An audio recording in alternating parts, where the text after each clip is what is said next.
진리의 말씀에 부딪혀가지고 야 우리가 정말 하나님의 말씀대로 온전한 삶을 살고 있지 못했구나 라고 하는 자기들의 실존을 깨달았습니다.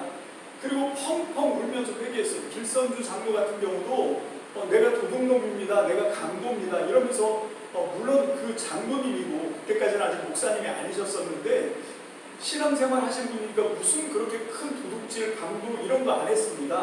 안 했는데 구제를 해야 되는 어떤 어려운 사람이 있었는데 자기가 그거를 그냥 보고도 못 본 채 했다는 거예요. 근데 주님이 성령이 오셔서 너 이거 강도짓이다. 내가 저 연약한 자를 돕기를 원하는데 너 그냥 수수방관하지 않았냐. 여러분 신학적으로요, 인간이 이 세상을 살아가면서 짓는 죄는 카테고리로 크게 세 가지로 묶을 수가 있습니다. 어떻게 이게 되냐면 첫 번째 카테고리가 오만, 교만이에요. 교만과 오만의 죄를 짓습니다. 그리고 두 번째 카테고리가 기만, 기만의 죄를 지어요. 그리고 마지막으로 태만의 죄를 짓습니다. 여러분 그런데 이게 어떤 죄인가 하면 오만과 교만은 하나님과의 관계에서 짓는 죄예요. 여러분 하나님이 절대자이시고 창조주이신데 우리는 그분의 손에 피조된 피조인간인데 우리는 어느 순간 하나님 없어도 내가 살 수 있을 거라고 착각을 합니다. 여러분 늘 습관적으로 하나님을 입에 올리고 예배를 드리고 해도 삶을 살아가는 패턴을 보면 여전히 오만해요. 여전히 교만해요. 하나님께 기도하지 않습니다. 왜? 하나님 없어도 내가 웬만큼 멋지게 잘 살 거라고 생각해요. 돈 좀 있고 환경 좀 받쳐주고 그러면 내가 믿는 인맥들 좀 튼튼하고 하면 하나님을 믿는 건 그냥 액세서리입니다. 그냥 액세서리로 신앙생활 하는 거예요. 그렇게 하고 그냥 여전히 오만, 교만, 하나님의 관계에서 짓는 죄는 딱 그겁니다. 오만과 교만에서 모든 죄가 다 나와요. 여러분 그리고 두 번째 카테고리인 기만, 이건 사람과 사람 사이에 짓는 악한 일입니다. 여러분 그게 살인이든 강도든 어떤 것이든 그건 전부 다 자기 욕심을 위해서 다른 사람을 속이는 거거든요. 그 기만이라고 하는 죄 안에 사람과 사람 사이에 모든 죄가 다 들어있습니다. 그리고 마지막 카테고리가 태만인데 이거는 자기 자신과 짓는 죄입니다. 정말로 하나님께서 나에게 원하는 걸 내가 해야 되는데 우리가 게을러요. 태만합니다. 아이 내가 괜히 저런 일에 휘말려 들어서 나만 더 피곤해지지 하고 생각하는, 그게 결국은 나 자신을 위하는 그 일이 하나님의 나라의 일에 있어서는 모든 일들을 멈춰버리는 태만의 죄인 거죠. 그래서 그 길선주 장로님이 눈물을 흘리면서 자기가 그 연약한 자에게 하나님이 감동하시기를 닭 한 마리, 씨앗 닭 한 마리 갖다가 저 사람들 지금 여름 나는데 먹을 것도 없는데 더위 먹는데 좀 네가 좀 해줘야 되지 않냐? 그런데 태만하게 생각했다는 거죠. 아니 내가 안 해도 누가 하겠지.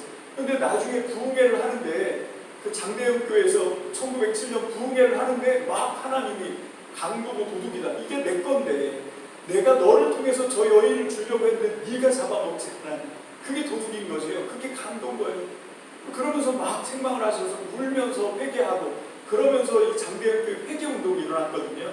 그러면서 그 몇백 명 안 되던 성도가 그 평양 대부흥을 통해서 오늘날 이 대한민국의 기독교가 어마어마하게 폭발적으로 부흥하는 그런 시기가 왔거든요. 그게 1907년의 부흥이었습니다. 상황으로 보면요, 3년 지나면 이제 나라를 뺏겨버려요. 일본한테 병탈을 당하는, 그게 1910년이거든요. 그 3년 전에 하나님이 부흥을 일으키시더라는 거죠. 그래서 하나님께서 교회를 이제 부흥을 일으켜서 100년 동안 끌고 왔는데 1906년 저도 이제 그때 40일 금식을 했지만 그때 모든 성도들이 정말 100년 전 평양에 불었던 성령의 바람, 대부흥이 좀 있었으면 좋겠다, 그런 간절한 소망이 있었어요. 기도 많이 했습니다. 정말 거품 품으면서 기도하고 찬양하고 1907년의 부흥이요 이 땅에 다시 한번 들어오게 해달라고 얼마나 막 보이는 곳마다 기도하고 얼마나 많이 했습니까? 근데 실상은 하나님이 개신교, 기독교를 빨가벗기셨어요. 완전히 그 민낯을 다 드러냈습니다. 2007년도에 무슨 일이 있었냐면 그 아주 대한민국의 대표적인 기독교 기업이 이랜드라고 있었거든요. 그 이랜드가 그 까르푸, 프랑스의 그 대형 매장 까르푸를 그 1억 7천 달러에 인수한 과정에서 니네가 지불하는 돈은 죄송합니다. 1조 7천억 달러입니다. 그래서 300억 달러만 자기 자본이었고 나머지는 전부 이 금융권에서 돈을 끌어다 대서 그걸 인수하는데 그 모든 과정이 다 불법이었습니다. 그 모든 게 다 불법이고 다 비리였고 아름아름 아는 사람들과 손을 잡고 하는 그런 모든 것이 다 비리, 불법 이런 걸로 다 해버렸어요. 그래서 그게 이제 2007년도에 그 노조원들이 3년 동안 임금 분결을 하니까 노조원들이 이 회사원들이 이거 더 이상 안 되겠다 해서 이제 데모를 하면서 그 모든 실상이 다 폭로가 됐어요.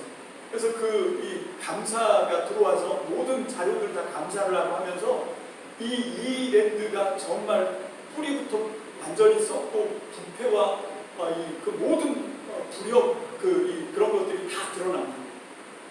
그러면서 완전히 하나님이 1907년 100년 전의 부흥을 2007년도에 달라고 기도를 했는데 2007년도에 이것부터 뻥 터뜨리셨어요.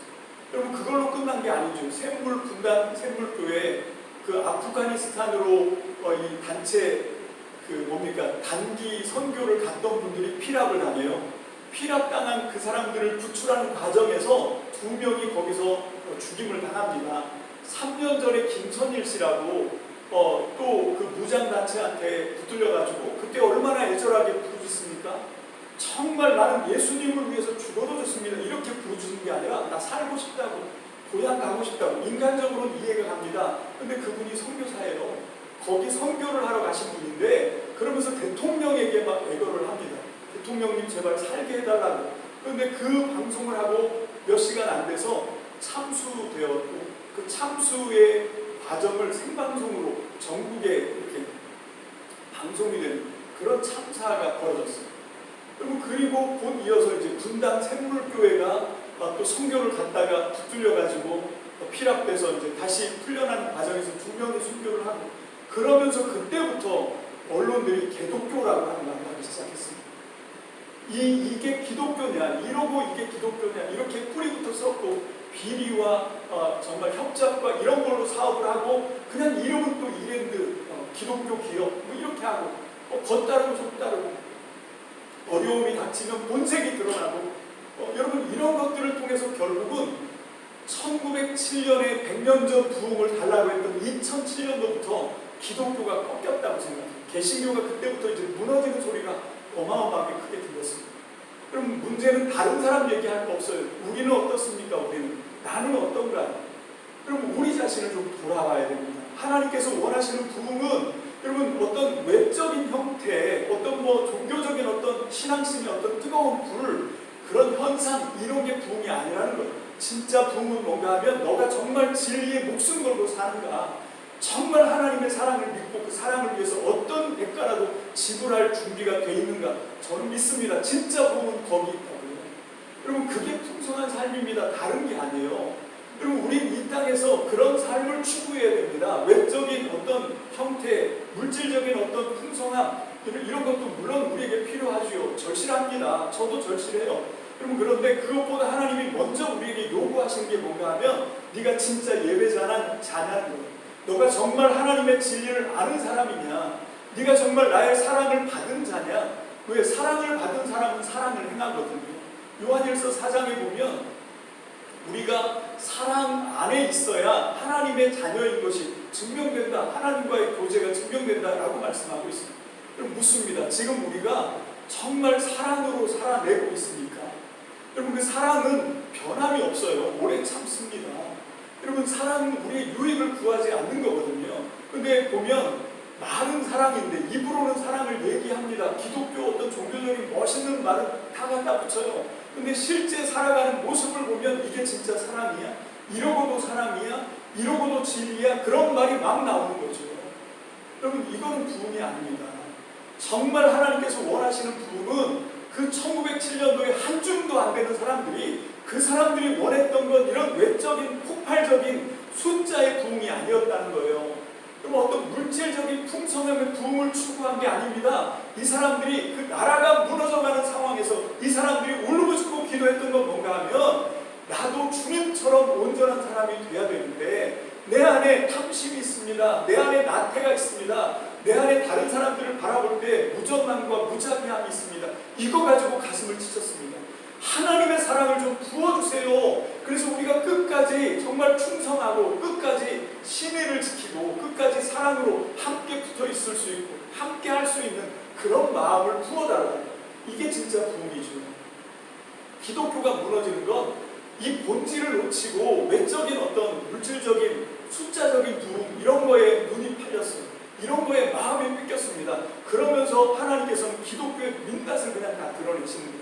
이랜드를 뒤집어 엎으시고, 그리고 이 단기 선교 이게 얼마나 정말 어처구니 없는 그런 거였는지, 진짜 내 안에 그런 어떤 영혼 구령에 열심이 있어서 차라리 내가 죽어서 너를 살린다, 그런 어떤 준비가 철저하게 된 상태에서 간 것이 아니고 마치 그냥 여행 가는 것처럼 그렇게 설렁설렁 그러다가 하나님이 1907년 100년 뒤인 2007년도에 이 대한민국 개신교 기독교의 민낯을 다 털어내신 겁니다. 그리고 우리가 추구해야 되는 건 뭔가 하면 그런 외적인 풍성함, 어떤 현상적인 풍성함보다 더 중요하고 더 절실한 건 내면의 풍성함입니다. 내 안에 정말 주님이 살아계시냐는 거예요.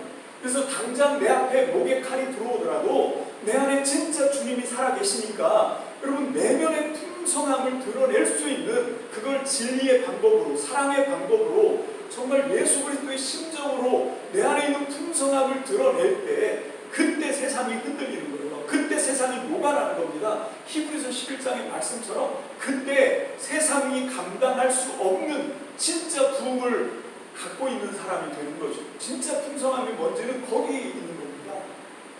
저는 우리 참미교회 성도들이 정말 숫자가 얼마고 이거보다 더 중요한 건 정말 한 분이라도, 정말 단 한 사람이라도, 여기 있는 저부터도 정말 이 풍성함의 비밀을 알아서 당장 내 눈앞에서 모두가 다 정말 이 좌절 속에 있다 하더라도 정말 내 안에 내면의 풍성함을 꺾을 수 없는, 여러분 그 진짜 생명, 그 진짜 본질, 그 진리를 가지고 주님을 대하고 싶어요.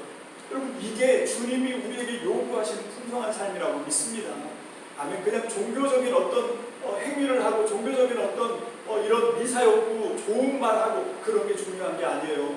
진짜 중요한 건 뭔가 하면 내 내면이 어떤가 하는 겁니다. 주님은 우리의 중심을 보십니다. 주님은 우리의 중심을 갈아보십니다. 오늘도 하나님의 성령은 우리 속에서 우리가 어떤 사람인지를 끊임없이 하나님 앞에 여러분 부르짖고 간구하고 있다는 것이죠. 기도하고 계십니다. 변화가 필요합니다. 새로움을 사모하시기를 주의 이름으로 축복합니다. 아멘. 중요한 것은 다른 사람의 얘기가 아니에요. 다른 사람의 문제가 아니라 정말 중요한 것은 나는 정말 새로운가 하는 거예요. 나는 정말 내 안에 풍성함이 살아있는가? 내 안에 진실함이 살아있는가? 여러분 이거 가지고 주님하고 씨름해도 이게 정말 부족할 시간 아닙니까? 여러분 그런데도 불구하고 한 가지만 제가 높아심에서 말씀을 드리면, 이 기독교가 무너지면서 안타까운 건 뭔가 하면 이 100년 전 1907년도 평양에서 있었던 거가 지금 없는 게 있는데 그게 뭔가 하면 공동체 의식입니다.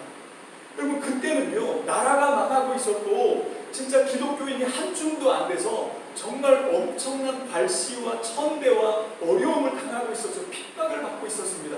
진짜 핍박이었어요. 진짜 박해였습니다. 그럼에도 불구하고 공동체 의식이 있었습니다.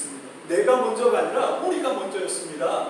목숨을 걸었다고요. 근데 오늘날 어떻게 됐냐면 100년이 흐르는 동안에 여러분 외적으로는 성장했습니다. 숫자는 늘어났습니다. 물질적으로는 풍성해졌을지 모르겠어요. 정말 어마어마한 빌딩 같은, 아니 그거보다 훨씬 더 화려한 교회 예배당들은 엄청 많이 세워졌습니다. 근데 공동체성은 다 무너졌어요. 그게 무너지면 교회는 없는 겁니다. 모든 사람들이 그냥 나 복받는, 나 한 사람 잘 되는, 내가 잘 되는 그런 어떤 사사로운 종교가 되어버렸습니다. 그냥 내가 잘 먹고 잘 살고 이 땅에서 잘 누리고 그게 풍성한 삶인 줄 알아요. 그렇지가 않습니다. 풍성한 삶 속에는 반드시 놓치지 말아야 되는 게 뭔가 하면 공동체성이다라고 하는 것입니다. 나 한 사람 잘 먹고 잘 사는 게 아니에요. 그러면 절대로 잘 먹고 잘 살아질 수가 없습니다. 깨진 세상이기 때문에. 그럼 여기서 우리가 하나님의 풍성함을 누리고 이 죄로 깨진 세상을 뒤집어 엎을 수 있는 건 뭔가 하면 마귀가 당황하는 게 그거예요. 사랑입니다. 사랑. 내가 풍성해지는 것이 아니라 내 이웃의 풍성함을 위해서 내가 기꺼이 희생하는 거예요. 그럼 마귀는 그런 거가 너무너무 당황스러운 거죠. 그러면 이걸 통해서 왜 하나님의 나라가 오기 때문에, 하나님의 역사가 일어나기 때문에, 성령의 기적이 이런 데서 일어나거든요. 여러분, 물고기 이 오병이요, 보리떡 5개, 물고기 2마리, 자기 입에 풀칠하기도 빠듯한 그런 끼니였습니다. 이 어린아이. 근데 이 어린아이가 정말 어린아이인데 자기 먹을 것도 부족한 그거를 내놓았다고요. 거기에 하나님의 기적이 일어납니다. 왜? 공동체 의식이 있으니까. 정말 콩한 쪽도 같이 나눠 먹자, 이 의식이 있어야 하나님이 교회를 세우시는데, 교회도 오히려 사분오열돼요. 여러분, 이유가 없어 그렇지, 이유만 생기면 콩튀듯 튑니다. 그게 무슨 교회입니까? 아무리 체계적이고 아무리 번듯하고 숫자가 부흥하고 물질이 풍성하다 하더라도 그건 이미 교회가 아닌 거예요. 정말 풍성함은요, 이 공동체 속에서 발생되게 돼 있거든요. 그 공동체를 통해서 한 사람 한 사람의 신령 안에 외적인 부흥보다 먼저 내면의 거듭남, 내면의 회심, 정말로 내 안에 하나님의 진리를 품고 싶어하는, 하나님의 마음을 담고자 하는 그런 열정들이 막 불타오를 때 거기에 하나님의 성령의 불이 떨어지는 줄로 믿습니다. 아멘. 하나님은요, 성령은 교회를 통해서 역사하시는 교회의 영입니다. 여러분, 그냥 개인이 잘 먹고 잘 살고 잘 되고 거기에 이용당하지 않습니다. 여러분, 우리가 먼저 이 하나님의 진실한 공동체로, 그래서 오늘 이 본문 말씀에도 이 양우리 얘기를 하고 있는 거예요. 여러분, 이 양 한 마리를 얘기하는 게 아닙니다. 그 양이 들어있는 그 무리, 거기에 선한 목자가 오셔서 정말 양들을 위해서, 양을 위해서가 아니라 양들을 위해서 목숨을 버린다라고 말씀하고 있습니다. 여러분, 정말 풍성한 삶은 하나님의 도움 없이는 불가능해요. 여러분, 내가 어떤 의식이 깨어서 뭘 할 수 있는 그런 것이 아닙니다. 여러분, 세상에 나가면 많은 사람들이 그런 얘기를 해요. 생각을 바꿔라. 이 부정적인 생각하지 말고 긍정적인 생각을 해라. 만약에 그렇게 해서 풍성한 삶이 가능할 것 같았더라면 하나님이 사람 몸을 입고 십자가에서 왜 돌아가십니까? 왜 성령님을 보내주십니까? 그거 안 되기 때문에 그래요. 그거 안 됩니다. 여러분, 그냥 사람이 생각을 바꾸고 의식을 바꾸고 훈련을 하고 그래서 될 것 같으면 하나님이 그래, 그렇게 해서 너네 구원해라, 이렇게 얘기하죠. 안 됩니다. 절대로 안 돼요. 오직 주님의 도우심이 필요한데, 그 주님은, 여러분, 우리가 정말 그 주님의 도우심을 믿는다고 하면 약속의 진리의 말씀을 따라 살 때입니다. 오늘 이 약속의 말씀은 나 한 사람이 어떻게 해서가 아니에요. 전부가 다 너와 내 집이, 여러분, 하나님의 진리의 말씀을 받고 새로워지기를 위해서 하나님 앞에 뭔가를 보여드려야 됩니다. 하나님은 우리의 믿음을 보시거든요. 내가 정말 준비가 되어 있는가를 보십니다. 그 준비가 되는 것이 어떤 것인가 하면 바로 외적인 풍성함, 외적인 자격과 조건, 이런 걸 추구하는 것이 아니라, 어떤 현상을 따라가는 것이 아니라 정말 내 내면이 하나님의 나라가 되기를 원하는 그 간절한 소원이 진짜냐 아니냐, 이걸 보시는 거예요. 하나님은 이용당하지 않습니다. 여러분, 하나님은 우리의 마음속에 있는 그 간절함이 진짜인지 이것만 확인되면 지금 이 순간에도 하나님은 능력으로 임하십니다. 하나님의 성령을 부어주실 줄로 믿습니다. 아멘. 우리가 준비가 돼야 돼요. 근데 그 하나님이 부어주시는 성령을 받으려고 하면 이 공동체가 필요합니다. 이 공동체가 마치 그릇과 같은 거예요. 그러면 서로 연약한 자들을 위해서 기꺼이 대신 희생할 수 있는 그런 사랑의 마음 속에서 하나님은 성령의 은혜를 부어주신다고 믿습니다. 아멘. 그게 바로 뭔가 하면 나는 선한 목자라, 선한 목자는 양들을 위하여 목숨을 버린다 라고 하는 말씀을 11절에 말씀하고 있습니다. 이거는 단지 예수님이 2000년 전에 십자가에서 우리같이 각기 제갈 길로 가는 그런 우리 양들을 위해서 죽으셨을 뿐만 아니라 그 예수님의 정신을 성령으로 이어받아서 우리도 똑같이 이 마음으로 살아가길 원하시는 거예요. 그게 제가 누누이 얘기하는 십자가 정신 아닙니까? 십자가는 내가 죽어서 너 살린다요. 내가 희생하고 손해봐서 너를 풍성하게 하겠다. 여러분, 이 마음속에 이 공동체가 하나가 될 때 거기서 나오는 거죠. 여러분, 이 공동체는 숫자가 많다고 되는 게 아니에요. 그럼 거기서 나만 위하고 나만 원하는 사람이 한 명이라도 있으면 이게 옛날 나무로 만든 엮은 그 양동이 같은 거예요. 그래서 하나님은 그 은혜를 얼만큼 부을 수 있냐면 가장 약한 사람의 신앙 수준만큼 그게 부어집니다. 왜? 더 넘치게 부어도 글로 다 새거든요. 글로 다 새요. 그러면 그 사람의 영적 성숙은 어떻게 가능한가? 그거는 다른 구성원들이 그 연약한 자를 위해서 얼마만큼 희생하는가에 달려 있습니다. 저는 이게 진짜 교회라고 생각해요. 여러분 정말 우리가 참 교회를 만들어가는 일에 그럼 우리가 마음과 뜻을 한데 모으시기를 주님의 이름으로 축복합니다. 아멘. 마지막으로 한 가지만 말씀드리고 이제 말씀을 마치려고 하는데요. 제가 오늘 이 거제도에서 여기 아산으로 올라오려고 오늘 새벽 4시에 기상을 했습니다. 4시에 일어나서 이제 이 짐들이 좀 있었거든요. 그래서 우리 아내가 모처럼 온다고 여러 가지 많이 준비를 했어요. 그렇다고 뭐 그렇게 많이 준비한 건 아닌데 제가 보기에 그래서 제가 엄청 왔다 갔다 짐을 많이 실었는데 짐을 실으면서 동쪽을 이렇게 보니까 깜깜하던 하늘이 이제 이 여명이 밝아오기 시작하더라고요. 그때 주님이 저한테 이렇게 말씀하시는 것 같았어요. 뭔가 하면 가장 어둠이 짙을 때 그때 희망의 해가 솟아오른다. 여러분 지금 우리 주변에 있는 상황이 보면 정말 빛이 조금도 없어 보여요. 희망이 조금도 없어 보입니다. 절대적인 어둠인 것 같아요. 여러분 기대하십시오. 그때 태양은 떠오릅니다. 조금만 더 기다렸으면 하나님의 부흥의 태양이 떠오르는 그 풍성한 태양이 떠오르는 그때를 못 참고 그 전에 그냥 이 공동체에서 이탈하신 분들이 너무 안타까운 것이고 그럼 우리가 속상해할 것이 아니라 그분들이 안타까워해야 되는 거지요. 어두운 데서 일을 가는 거죠. 그때 내가 조금만 더 참고 조금만 더 견뎠더라면 하나님께서 우리의 본심을 달아보시고 우리의 중심을 보시고 그리고 하나님의 풍성한 은혜를 부었을 건데 그것 조금 못 참고 그리고 땅을 치고 후회하는 그런 게 성경이 말씀하고 있는 그 바깥 어두운 데 나가서 일을 가는 거 그거는 단순히 그냥 지옥만을 얘기하는 게 아닙니다. 예수님의 비유를 가만히 보면 예수님은 죽어서 가는 천국만 얘기하는 게 아니라 그거보다 훨씬 더 많이 지금 여기서 풍성한 삶을 누리는 이 땅의 천국을 주님이 약속하고 계신 거예요. 여기서 하나님의 능력으로 매력 있어지는 여기서 하나님의 능력으로 풍성해지는 여기서 정말 힘있는 멋진 삶을 살 수 있는 여러분 그런 교회를 주님이 꿈꾸고 오신 거거든요. 그리고 교회는 천국이다 이렇게 말씀하신 거예요. 여러분 이게 마태복음의 13장에서 얘기하고 있는 천국장입니다. 그게 죽어서 가는 천국이 아니라 이 땅에서부터예요. 여기서부터 교회를 통해서 이루시는 천국이거든요. 여러분 에베소서에도 말씀하고 있습니다. 교회는 그리스도의 몸이라고요. 여러분 예수님을 머리로 하고 있는 몸인데 몸이 이렇게 막 흩어집니까? 무슨 로봇 태권도이도 아니고 어떻게 주먹이 날아가요? 몸에서 본체에서 떨어져서 막 날아가요? 이거는 아니죠. 진짜 우리가 정말 하나님을 믿읍시다. 그리고 그 하나님의 몸에 풍성한 은혜를 사모하시길 주의 이름으로 축복합니다.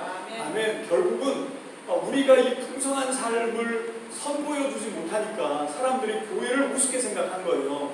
함부로 생각하는 겁니다. 그거 아니라는 거 우리가 본때를 좀 보여줍시다. 교회 본질이 뭔지를 좀 회복합시다. 그래서 이게 교회입니다 하고 세상 가운데 그렇게 연약하고 세상 사람들이 개독교라고 욕을 하고 교회는 똑같아, 교회는 더해 이런 얘기를 듣는 그런 교회가 아니라 진짜 말씀으로 돌아가서 진짜 회개하고 진짜 참회하고 진짜 거듭나서 정말 하나님이 꿈꾸시는 교회 여러분 한 사람이라 오히려 숫자가 작은 게 훨씬 더 유리하다고 생각해요. 그래서 우리만이라도 정말 여기 있는 설교하는 저부터도 여러분 이 말씀 전하지만 이 말씀에 저부터도 아직도 한참 함량 미달이에요. 아직도 한참 수준이 안 됐습니다. 그래서 이 무거운 마음들이 굉장히 많이 있지만 여러분 하나님께서 내 내면을 하나님 정말 회복시켜달라고 기도하고 있습니다. 여러분 우리가 철저하게 하나님 앞에 회개하고 돌이키고 돌아서면 하나님의 부흥이 올 줄로 믿습니다. 성령을 충만하게 부으실 줄로 믿습니다. 아멘. 그래서 정말 우리 참믿음 교회가 이름만 참믿음이 아니라 정말 참믿음 교회가 뭔지를 이 세상 가운데 온전히 드러내는 저와 여러분 되시기를 주님의 이름으로 축복합니다. 기도합시다. 할렐루야. 주님 감사합니다. 아버지 눈에 보이는 그런 것들에 우리가 연연해 하고 있습니다. 그러나 하나님 진실로 중요한 것은 보이는 것이 아니라 보이지 않는 것이라는 것을 깨닫습니다. 아버지 하나님 이제 보이지 않지만 먼저 내 안에 진정한 하나님의 진리가 있는지, 약속이 있는지, 내가 정말 하나님을 믿기는 하는지 하나님 먼저 나를 돌아보게 하여 주옵소서. 진실한 마음에 하나님이 찾아오시는 줄로 믿습니다. 아버지, 먼저 내가 주님이 오실 수 있도록 회개가 일어나게 도와주옵소서. 회개하라, 하나님 나라가 가까이 왔느니라 말씀하셨는데 하나님 회개도 하지 않고 거듭나지도 않고 변화되지도 않은 상태에서 아버지 내 욕심으로 하나님을 구하고 있습니다. 아버지 하나님, 먼저 나 자신을 돌아보게 하시고 내 내면을 아버지 하나님의 말씀으로 진리로 아버지 거룩한 성령으로 내 안에 모든 더러운 것, 모든 잡스러운 것 다 태워버리게 하시고 다 씻게 하시고 다 새롭게 하여 주셔서 아버지 하나님 먼저 회개의 은혜가 임하게 도와 주시옵소서. 아버지, 회개한 심령 위에 부으시는 하나님의 성령님을 통하여 아버지 하나님의 나라가 풍성함으로 아버지 우리 사랑하는 아산 참미등교회 성도님들과 거제 참미등교회 성도님들의 가정에서부터 아버지 하나님 사업장에서부터 모든 삶의 환경에서부터 아버지 하나님 풍성한 은혜가 임하게 도와 주시옵소서. 아버지 하나님, 그럴수록 더욱더 아버지 우리 참미등 공동체가 더 아버지 정말 결속되기를 원합니다. 친밀해지기를 원합니다. 든든해지기를 원합니다. 그래서 아버지 어떤 환난, 어떤 역경이 와도 오히려 알목이 더 가까이 모이는 것처럼, 더 하나가 되는 것처럼 우리 남은 성도들이 알목 성도로 하나님 앞에 발견되게 하여 주시옵소서. 축복하여 주시옵소서. 은혜 내려 주시옵소서. 감사를 드립니다. 예수님의 이름으로 축복하며 기도합니다. 아멘.